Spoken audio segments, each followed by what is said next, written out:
Hi friends, welcome to my YouTube channel science for railways.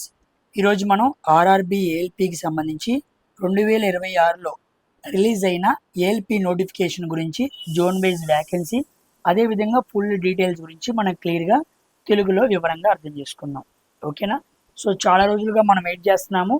11,000 పోస్టులు, nearly 11,000 పోస్టులకు సంబంధించి notification అయితే రిలీజ్ చేయడం జరిగింది. సో దాన్ని కంపేర్ చేసుకుంటూ వెళ్దాం. సో రెండు ముఖ్యమైన పాయింట్స్ అనేవి ఉన్నాయి. సో మిగతాదంతా సేమ్ టు సేమ్ అలాగే ఉంది. ఆ రెండు ముఖ్యమైన పాయింట్స్తో చాలామందికి మీకు ఫస్ట్ పాయింట్ తెలిసి ఉండదు, కానీ సెకండ్ పాయింట్ ఎంతమంది అబ్జర్వ్ చేశారో లేదో నాకైతే తెలియదు. ఆ రెండు పాయింట్స్ని మనం క్లియర్గా మాట్లాడుకుంటూ వెళ్దాం. ఓకేనా? సో ఇదిగోండి, సెంట్రలైజ్డ్ ఎంప్లాయ్మెంట్ నోటీసు 01/2026 2026లో రిలీజ్ అయిన సెంట్రల్ నోటిఫికేషన్ రైల్వే కింద ఇదే.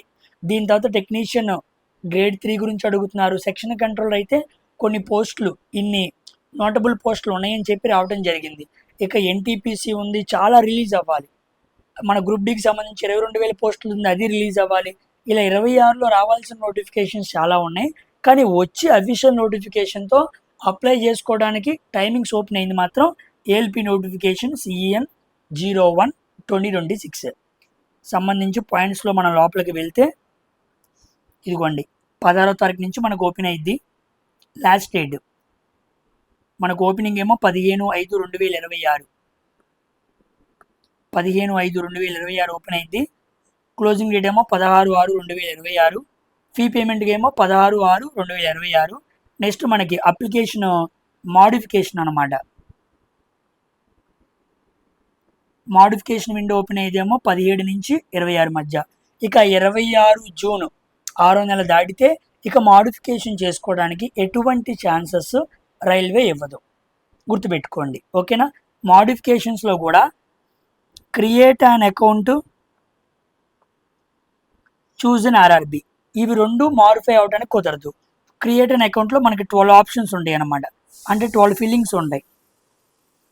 అవి మనం ఏ ఆర్ఆర్బి అయితే చూజ్ చేసుకున్నామో వాటిని మార్చుకోవడానికి ఉండదు. అవి కాకుండా మిగతా వాటిని మార్చుకోవాలి. దానికి సంబంధించి 250 రూపాయలు ఎక్స్ట్రా పేమెంట్ చేయాలి. అది మనకి వచ్చింది, మనం చూద్దాం. So assistant loco pilot level 2 19,900 basic pay. A1 medical standard 18 నుంచి 30 సంవత్సరాలు ఉండాలి. మొత్తం 11,127 పోస్టులు. లాస్ట్ టైం మనం ఇప్పుడు ప్రిపేర్ అవుతుందేమో 9,970కి, ఇంకా పోస్టులు పెంచి 11,127 పోస్టులు అయినాయి. సో అప్పుడుతో పోల్చుకుంటే ఇప్పుడు పోస్టులు పెరిగాయి అన్నమాట. ఓకేనా? Next, candidates waiting for final results are prescribed educational technical qualifications are not eligible. ఎవరైతే రిజల్ట్స్ కోసం వెయిట్ చేస్తున్నారో సర్టిఫికేట్ చేతిలో లేకుండా వాళ్ళు ఎలిజిబుల్ కాదు. ఇప్పుడు ఐటీఐ కట్టి ఈ సర్టిఫికేట్ సంవత్సరం తర్వాత వచ్చింది కదా, అది పెడదాం అనుకున్న వాళ్ళకు కూడా పాసిబుల్ అవ్వదు. అది కూడా మీరు గుర్తుపెట్టుకోండి. ఓన్లీ 1 ఆర్ఆర్బికి అప్లై చేయాలి. Only 1 application per candidate. ఒక పేరు మీద 2 అప్లై చేయకూడదు. ఇంపార్టెంట్ పాయింట్స్ మాట్లాడుతున్నాను. Medical fitness, fulfil the prescribed medical standards for the post of ALP. Candidates who found medically unsuitable for the post shall not be given any alternative appointment. దీనికి set అవ్వలేదు కాబట్టి ఇంకో appointment ఇవ్వటం possible అవ్వదు. Next, choose only 1 RRB, submit only 1 online application if A candidate has already created an account. ఇదిగోండి, 2024-25లో already చేసుకుంటే should use same account credentials to login and apply this notification. Already మీరు apply చేసిన వాళ్ళైతే create account అనేది చేయాల్సిన పని లేదు. ఆ పాత డీటెయిల్స్ ఎంటర్ చేసి లోపలికి వెళ్ళండి. ఓకేనా? సో యాక్టివ్ మొబైల్ నెంబర్ ఉండాలి అండ్ వ్యాలిడ్ ఈమెయిల్ ఐడి ఉండాలి for receiving OTPs and account creation. ఓకేనా? క్రియేట్ అన్ అకౌంట్లో ఎటువంటి మార్పులు ఇప్పుడు చేసుకోవడానికి ఉండదు, ఆల్రెడీ అంతకుముందు ఓపెన్ చేసుకున్న వాళ్ళు అయితే. Next, details filled in create an account, చూసిన ఆర్ఆర్బి కెనాట్ బి చేంజ్డ్. ఇదిగోండి, మాడిఫికేషన్ కూడా చెబుతున్నాడు. Modified at any stage. సామాన్యంగా వీటిని మాడిఫై చేసుకునే అవకాశం లేదు అని చెబుతున్నాడు. ఓకేనా? మాడిఫికేషన్ ఫీజు ఎంత? 250. ఇవి కాకుండా ఎక్సెప్ట్ ఆల్ డీటెయిల్స్, మిగతా డీటెయిల్స్ అన్ని మనం మాడిఫికేషన్ చేసుకోవచ్చు. నెగిటివ్ మార్కింగ్ మీకు తెలుసు, 1/3 negative marking for wrong answer. అది CBT 1కు ఉంది, CBT 2కు ఉంది, కానీ no negative marking in psycho. గుర్తుపెట్టుకోండి ఈ పాయింట్. సైకోలో నెగిటివ్ మార్కింగ్ లేదు. ఓకేనా. నెక్స్ట్ పాయింట్, మిగతా పాయింట్స్ అన్ని సేమ్ పాయింట్స్, ఇంపార్టెంట్ చదువుతున్నాను. ఇది చూడండి, పోస్టింగ్ విషయానికి సంబంధించి. No request for transfer to the other railway would be registered till the newly appointed candidate completes at least 5 to 10 years of service. ఓకేనా, అదనమాట, అది గుర్తుపెట్టుకోండి. Candidates are thus advised to choose their RRB with due care and consideration. ఓకేనా, zone change చేసుకుందాం అంటే మాటలు కాదు, 10 years service ఉండాలి, అప్పుడే జోన్ చేంజ్ అయ్యిద్ది అనమాట. ఓకేనా, ఆ విషయాన్ని కూడా మెన్షన్ చేయడం జరిగింది. ఇదిగోండి, standards of medical fitness very very important. A1 medical కంప్లీట్గా ఉన్న వాళ్ళు మాత్రమే ఈ పోస్టులకి ఎలిజిబుల్. ఇది కాకుండా మీకు ఐస్ పరంగా ఎటువంటి ప్రాబ్లమ్స్ ఉన్నా మీరు ప్రిపేర్ అయినా మీ సమయం అంతా వృధా. చాలా స్ట్రిక్ట్గా జరిగింది లాస్ట్ టైం మెడికల్, ఇప్పుడు అలాగే జరిగింది. ఇక్కడ ఆల్రెడీ మెన్షన్ కూడా చేశాడు, candidates who have undergone LASIK surgery or any other surgical procedure అన్నాడు. చాలామంది లాసిక్కే కాదు కదా అంది, ఇంకేమైనా చేయించుకోవచ్చు అని అడుగుతున్నారు. LASIK surgery or any other surgical procedure to correct refractive error or not eligible అన్నాడు. నీ కంటిలోని ఎర్రర్ని కంట్రోల్ చేయడానికి, మాడిఫై చేయడానికి ఏ ఆపరేషన్ చేసుకున్నా నాట్ ఎలిజిబుల్. గుర్తుపెట్టుకోండి, ఆల్రెడీ మనం సిబిఐటిలో ఈ నెక్చర్స్ని మనం ఫిల్ చేసి తీసుకెళ్లాలన్నమాట. ఈసారి అనెక్చర్ మనకి 8th A 8th B 2 mention చేశాడు.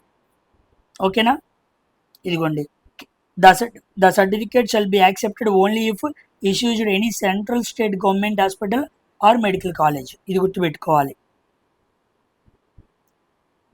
ఏజ్ 18 to 30 years అనమాట, యాజ్ ఆన్ 1/07/2026. ఇక్కడ మీరు ఏం చేస్తారంటే మీ డేట్ ఆఫ్ బర్త్, ఈ డేట్ ఆఫ్ బర్త్ కట్టి మీరు నెట్లో కొట్టండి, మీ ఏజ్ ఎంతో తెలిసిద్ది అనమాట. ఇది మెన్షన్ చేయండి, 1/7/2026 ఆ డేట్ మెన్షన్ చేసి ఈ మధ్యలో నా వయసు అంతా 18 నుంచి 30 మధ్య ఉందా ఉంటే ఓకే, లేకపోతే లేదు. ఇక 5 years ఏమో SC ST వాళ్ళకి, ఓబీసీ వాళ్ళకి ఏమో 3 years. ఇక ex servicemen candidates, group C candidates, అర్థమైందా, క్వాజీ అడ్మినిస్ట్రేటివ్ ఆఫీస్లో పనిచేసే వాళ్ళకి కొన్ని ఉంటాయి కదా, అవి ఇక్కడ మెన్షన్ చేశాడు చూడండి. ఇక నెక్స్ట్ అక్కడ 18 to 30 దాని డేట్ వాళ్ళకి చెప్పాడు అనమాట. ఓబీసీ వాళ్ళు అయితే ఇగో ఈ డేట్ కొట్టుకొని చూసుకోవాలి. Creamy layer, non creamy layer అయితే ఇదనమాట. ఓకేనా, అక్కడి నుంచి అప్పర్ లిమిట్ అనమాట, అంటే ఇది అప్పర్ లిమిట్ 2/7/1993 లోపు ఉండాలన్నమాట. ఓకేనా, అది గుర్తుపెట్టుకోవాలి. ఇదిగోండి lower limit for all candidates, ఈ లిమిట్స్ కూడా మెన్షన్ చేశాడు. ఈ డేట్స్ చూసుకోవాలి, ఇవి అర్థం కాకపోతే నెట్లో కొట్టుకుంటే మీకు క్లారిటీగా చూపించిద్ది అనమాట. Next date of birth fill చేసేటప్పుడు మనం 10th class మెట్రికులేషన్ సర్టిఫికేట్లో ఉన్న డీటెయిల్స్ని ఫిల్ చేసుకోండి. SSC మార్క్ లిస్ట్లో ఉన్న మీ అమ్మగారి, నాన్నగారి డేట్ ఆఫ్ బర్త్లు నీ పేర్లు జాగ్రత్తగా ఉండాలి. అక్కడ నువ్వు ఆధార్ కార్డు తీసుకొచ్చి ఫిల్ చేయమాక అక్కడ తేడా పడిగిద్ది. ఎందుకంటే any difference in the date of birth will be lead to disqualification అన్నాడు, గుర్తుపెట్టుకోండి. డిస్క్వాలిఫికేషన్ కూడా చేస్తారు డేట్ ఆఫ్ బర్త్లో తేడా చేస్తే. ఓకేనా, ఏదో ఒక అఫిడవిట్ తీసుకెళ్తే ఓకే చేస్తారు అనుకోవద్దు, చాలా స్ట్రిక్ట్గా చూస్తారు. నెక్స్ట్ ఎడ్యుకేషనల్ క్వాలిఫికేషన్స్, అది మీకు తెలుసు, ఎనెక్షన్ ఏజ్లో మనం మెన్షన్ చేసాం, 10th plus ITI. ఇక నెక్స్ట్ బీటెక్, డిప్లొమా అవి కూడా ఉండొచ్చు.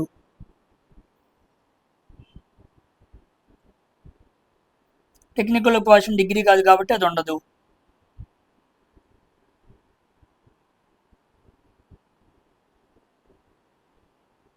ఇక నెక్స్ట్ ఇదిగోండి స్టేజెస్, రిక్రూట్మెంట్ ప్రాసెస్ మొత్తం first stage, second stage, CBIT, document verification, medical examination, 5 స్టేజ్లు దాటితే కానీ నీకు ఉద్యోగం రాదు. ఇదిగోండి ఇది మెయిన్ పాయింట్. ఓకేనా, ఇందాక 2 పాయింట్స్ నేను చెప్పాను కదా, చాలామంది ఆ సైకో 50:50 రేషియో పాయింట్ గమనిస్తారు, కానీ ఇక్కడ ఒక ఇంపార్టెంట్ పాయింట్ ఉంది. ఈ పాయింట్ ఏంటంటే, ఈ పాయింట్ నేను సైన్స్ టీచర్ కాబట్టి నా కంట్లోనే బాగా పడిందేమో చూడండి బాగా. సిలబస్ ఆఫ్ CBT 1 60 నిమిషాలు, 75 క్వశ్చన్లు, 1/3 నెగిటివ్ మనందరికీ బాగా తెలిసిందే. మ్యాథ్స్ ఉండిద్ది తెలుసు, ఎబిలిటీ రీజనింగ్ ఉండిద్ది తెలుసు, సైన్స్ మాత్రమే ఉంది, there is no general awareness. ఇక్కడ మనకి physics, chemistry, life sciences of 10th standard level అదే మెన్షన్ చేశాడు. కానీ లాస్ట్ టైం 2025లో ఏం చేశాడు, ఇదిగోండి ఇది 2025లో జరిగింది CPT-1. అక్కడ చూడండి ఏం చేశాడు, మ్యాథమెటిక్స్ ఇచ్చాడు, మెంటల్ ఎబిలిటీ ఇచ్చాడు, జనరల్ సైన్స్ ఇచ్చాడు, జనరల్ అవేర్నెస్ అన్నాడు, current affairs, science and technology, sports, culture, personalities, economics, politics, other subjects importance. ఇది 2025లో మెన్షన్ చేశాడు. కానీ 2026లో ఇక్కడ 4 సెక్షన్స్ ఉన్నాయా, 4 మెన్షన్ చేశాడా, ఇక్కడ చూడండి 3 చెప్పాడు. అంటే current affairs, GK, general awareness ఏమి అడగడు అని మనకు అర్థం అన్నమాట.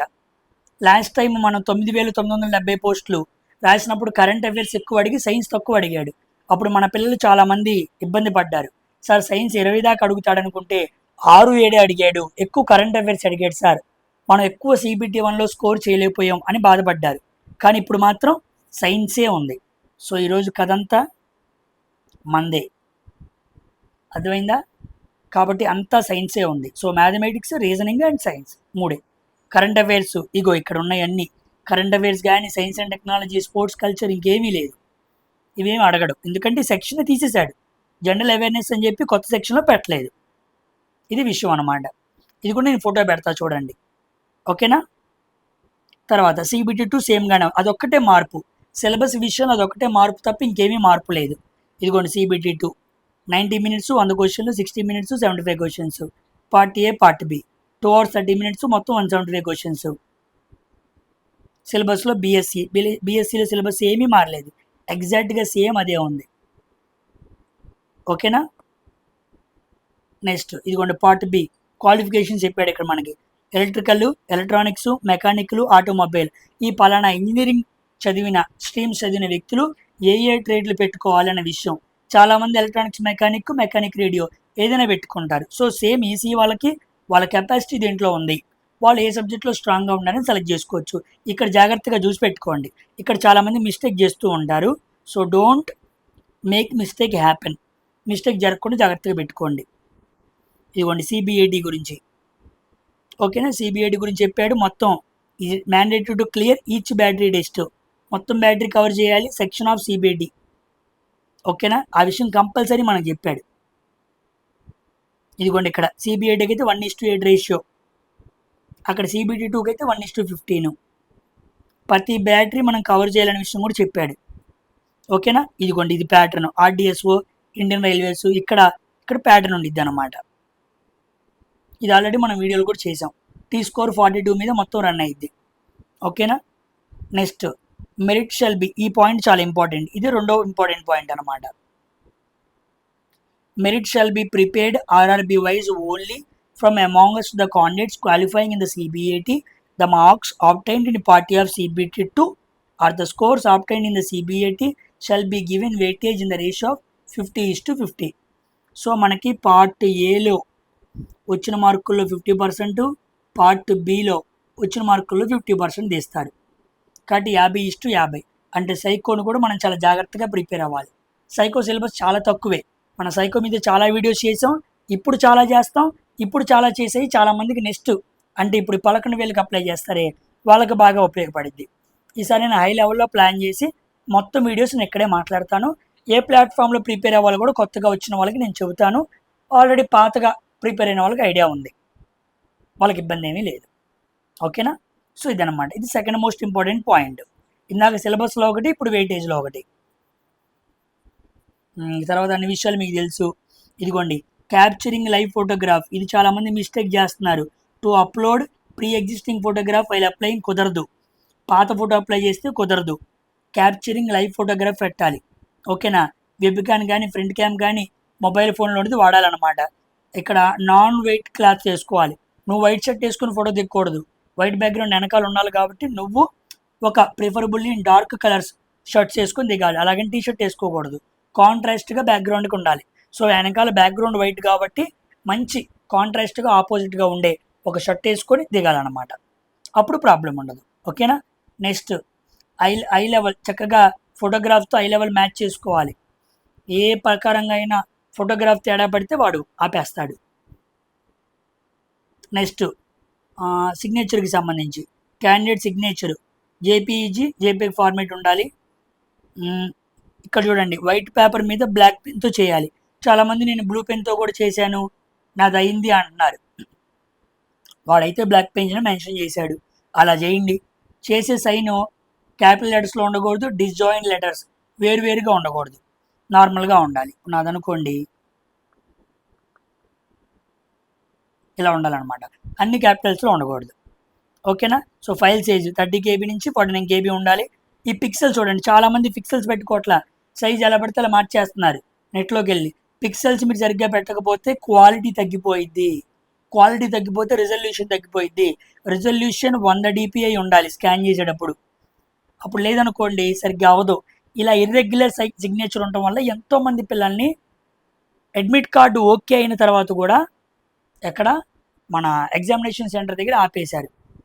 అది గుర్తుపెట్టుకోండి. ఓకేనా. 35 mm విడ్త్, 20 mm హైట్ ఉండాలి. ఇది సైజులు అనమాట. ఇదిగోండి ఇవి పాయింట్స్, ఇవి చూసుకోండి. పాయింట్స్ ఏందని విషయం, నాన్ వైట్ బ్యాక్గ్రౌండ్. ఓకేనా. ఎందుకు రిజెక్షన్ అయింది అంటున్నాడు. వైట్ బ్యాక్గ్రౌండ్ కాకుండా ఇంకోటి ఏదో పెట్టి సిగ్నేచర్ చేయడం, నాన్ బ్లాక్ ఇంక్, బ్లాక్ లెటర్లో క్యాపిటల్ లెటర్స్లో రాయడం, పూర్ రిజల్యూషన్, ఇవన్నీ కారణాలు. చాలామంది సార్ నన్ను ఆపేశారు అన్నప్పుడు ఇగో ఇదే కారణం. ఓకేనా. 13.5.1 పేజీలో ఉన్న పారాగ్రాఫ్ని చదువుకో. ఇక్కడ ఏదో మిస్టేక్ నువ్వు చేసావు, ఈ మిస్టేక్ పాయింట్ ఏదో చేసావు, అందుకే వాళ్ళు ఆపేస్తారు. ఓకేనా. నువ్వేంటంటే నేను బాగానే అప్లోడ్ చేశాను అంటావు, నీకు రిజల్యూషన్ ఎలా ఉందో తెలీదు, క్లియర్నెస్ ఎలా ఉందో తెలీదు, పార్షియల్ విజిబుల్గా అప్లోడ్ అయిందో లేదో తెలీదు. ఓకేనా. అదనమాట, ఇవన్నీ జాగ్రత్త తీసుకోవాలి. ఇదిగోండి ఎగ్జామినేషన్స్, డీవీ, మెడికల్ అపాయింట్మెంట్ ఈ అన్నిట్లో కూడా ఆ సైన్ వచ్చింది. ఆ సైన్తో కంపారిజన్ చేస్తారు, అందుకే జాగ్రత్తగా ఉండాలి.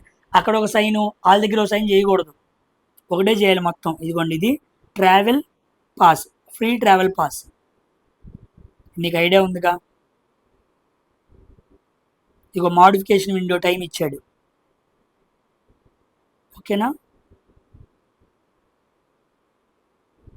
ఇదిగోండి ఇక్కడ మెన్షన్ చేశాడు.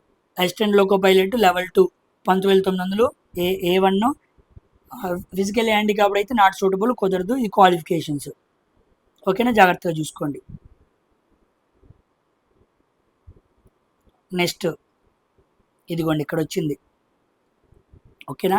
ఈసారి పోస్టులు మాత్రం ఇది వాడిచ్చింది కాబట్టి డేటా మీకు ఇదంతా క్లియర్గా అర్థం కాదు, నేను కాస్త మాడిఫై చేశాను. ఇదిగోండి మొత్తం మనకు జోన్స్లో ఇలా మొత్తం వచ్చిన పోస్టులు మొత్తాన్ని నేను డివైడ్ చేసి కొన్ని గ్రీన్ జోన్స్గా తీసుకొచ్చాను మనం మాట్లాడుకోవడానికి. గ్రీన్ జోన్ అంటే 200 కన్నా తక్కువ పోస్టులు ఉన్నాయి అన్నమాట. అజ్మీరు, అహ్మదాబాద్, ప్రయాగ్రాజ్, చండీగఢ్, చెన్నై ఈసారి ఎవరు బెటరు, తక్కువ పోస్టులు ఉన్నాయి కాబట్టి. Gorakhpur, Bhopal, Mumbai south central railway, Mumbai western railway, Muzaffarpur, Patna, Trivandrum. So ఇక్కడ అవ్వదు. దీంట్లో మన తెలుగులు పెట్టే చెన్నైకి ఎవరు అవ్వదు. సో గ్రీన్ జోన్ అంటే 200 కన్నా తక్కువ కాబట్టి దీనికి ఎక్కువ మంది వెళ్ళరు. తర్వాత ఆరెంజ్ జోన్ 201 నుంచి 600 మధ్య ఉన్న పోస్టులు. బెంగళూరు కూడా 200 దగ్గరే ఉన్నాయి. సో దీనికి బెంగళూరు కూడా ఈసారి ఎవరు పెట్టరు. బిలాస్పూర్, మాల్డా, కోల్కతా, జమ్మూ, భోపాల్, ప్రయాగ్రాజ్, కోల్కతా, రాంచీ, అజ్మీర్ వీటికి కూడా ఎక్కువ మంది వెళ్ళరు. ఒకవేళ అటువైపు ఉన్న వాళ్ళు పెట్టుకుంటారు. ఇక ఎక్కువ మంది పట్టేది రెడ్ జోన్ అనమాట. సో రివర్స్లో ఇచ్చాను కలర్స్. రెడ్ జోన్లో 600 పైన పోస్టులు. దాంట్లో గువాహటి, సిలిగురి, సికింద్రాబాద్ అయితే 824, 596, అటు ఇటుగా 1400 పోస్టులు ఉన్నాయి. ఓకేనా. నెక్స్ట్ రాంచీ 745, ముంబై 1078, భువనేశ్వర్ 801.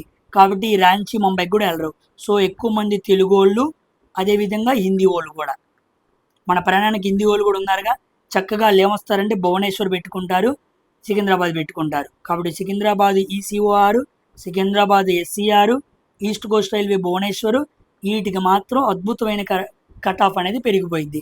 వీటికి కట్ ఆఫ్ చాలా తక్కువ ఉండిద్ది. ఈసారి కాంపిటీషన్ మాత్రం హెవీగా ఉండిద్ది ఈ రెడ్ జోన్లో. వాటిలో కూడా నేను గువాహటి, సిలిగురి, రాంచీ వాళ్ళకి మన తెలుగు వాళ్ళు వెళ్ళరు కదా, తీసేసేయండి. తెలుగు వాళ్ళు ఎక్కువగా సికింద్రాబాద్ ECOR, SCR, భువనేశ్వర్ ఈ మూడింటికే ఉంటారు. కాబట్టి పెడితే 824, 596 దానికి, లేదా 801 దానికి, ఇదనమాట. సో హెవీ కాంపిటీషన్ ఈ జోన్స్లో ఉండిద్ది. కట్ ఆఫ్లు కూడా అలాగే ఉంటాయి. ఓకేనా, అది గుర్తుపెట్టుకోండి. సో మొత్తం 11,127 పోస్టులు. దాంట్లో మాట్లాడుకుంటే ఓబీసీకి ఉన్న పోస్టులు 2,898, జనరలే ఎక్కువ ఉన్నాయి.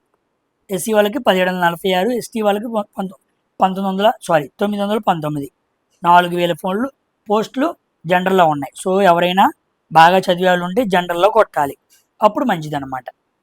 ఓకే, ఎందుకంటే ఎస్సీ వాళ్ళకి చాలా కాంపిటీషన్ ఉంది, ఎస్టీ వాళ్ళకి కూడా చాలా కాంపిటీషన్ ఉంది. 1700 పోస్టులే కదా, సో జనరల్లోనే ఎక్కువ మంది కొట్టాలి. ఓకేనా, 11,127 పోస్టులు ఇదిగోండి మీకు ఇలా వేడి చేసి తీసుకొచ్చాను. ఇక్కడ మీరు చూసినా అర్థమైద్ది, గ్రీన్, రెడ్, ఆరెంజ్. రెడ్ అనేది చెప్పాం కదా ఎక్కువ కాంపిటీషన్ ఉంది కాబట్టి రెడ్ పెట్టాను. ఓకేనా, సో ఇదన్నమాట విషయం.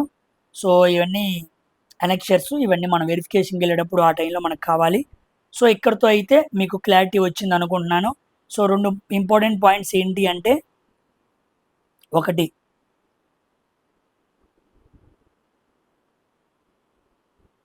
వెయిటేజ్కి సంబంధించి ఇంపార్టెంట్ పాయింట్ ఉంది, ఇంకోటేమో సిలబస్కి సంబంధించి ఇంపార్టెంట్ పాయింట్ ఉంది. సో 2 పాయింట్స్ ఈ నోటిఫికేషన్లో చెప్పుకోదగ్గ నోటబుల్ పాయింట్స్ అనమాట. వీటిని దృష్టిలో పెట్టుకోండి. జాగ్రత్తగా ఎవరైతే ఏఎల్పిని కెరీర్గా చూస్ చేసుకుందాం అనుకుంటున్నారో చాలా జాగ్రత్తగా చెప్పిన ప్రతి పాయింట్ని దృష్టిలో పెట్టుకొని ఆర్ఆర్బిని చూస్ చేసుకున్న టైంలో, క్రియేట్ అయిన అకౌంట్ టైంలో మీ ఫోటో సిగ్నేచర్ దగ్గర 10th క్లాస్ మార్క్ షీట్లోని పేర్లు, మీ ఫ్యామిలీ పేర్లు రాసే విషయాల దగ్గర 1-2 సార్లు ఆలోచన చేసుకుంటూ జాగ్రత్తగా పెట్టండి. తప్పులు పెట్టి నెట్టోడు పెట్టి నాకేం తెలియదని ఆడి మీద అన్యాయంగా నేరం ఆడి మీద నెట్టొద్దు. నువ్వు ఒక అవగాహనతో జాగ్రత్తగా వెళ్ళి పెట్టుకోండి. ఓకేనా, ఇక్కడితో వీడియో ఫినిష్ చేస్తున్నాను. ఇలాగే రైల్వేకి సంబంధించిన 2026లో ఇంకా చాలా నోటిఫికేషన్స్ రావాలి. అలాంటివి ఏమైనా వస్తే వాటికి కూడా సంబంధించి ఇలాగే వీడియో చేసి మనం క్లియర్గా మాట్లాడుకుందాం. సో అందరూ కూడా వీడియోని లైక్ చేసి హైప్ చేయడం మర్చిపోవద్దు. బాయ్.